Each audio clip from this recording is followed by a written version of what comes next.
Rakshak bullet ಅವರು ನಮ್ಮ ನಾಡದೇವತೆ ಚಾಮುಂಡಿ ತಾಯಿಯ ಬಗ್ಗೆ ಅಗೌರವವಾಗಿ ಅವೇಳನಕಾರಿಯಾಗಿ ಮಾತಾಡಿರ್ತಾರೆ.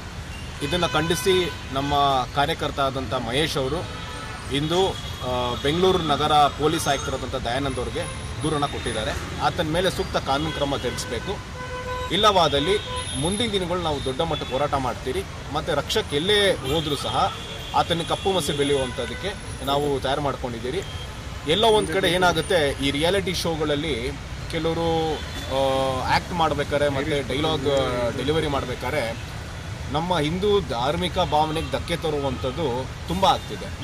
ನೀವು ಕೆಲವು ವರ್ಷಗಳ ಹಿಂದೆ ನೋಡಿದ್ರೆ ಚಂದನ್ ಶೆಟ್ಟಿ ಅವರ ಕೋಲು ಮಂಡೆ ಸಾಂಗ್ ವಿಚಾರ ಆಗಿರ್ಬೋದು, ಮತ್ತು ಶಿವ ಬಂಗಿ ಸೇತಾನೆ ಅನ್ನೋ ವಿಚಾರ ಆಗಿರ್ಬೋದು, ಮತ್ತು ಈಗೀಗ ರಕ್ಷಕ್ ಬುಲೆಟ್ಟು ನಾಡದೇವತೆ ಶಕ್ತಿ ದೇವತೆ ಚಾಮುಂಡಿ ಬಗ್ಗೆ ಅವೇಳನವಾಗಿ ಮಾತಾಡುವಂಥದ್ದು, ಇದು ಯಾವುದೇ ಕಾರಣಕ್ಕೂ ಹಿಂದೂ ಪರ ಸಂಘಟನೆ ಸಹಿಸೋದಿಲ್ಲ.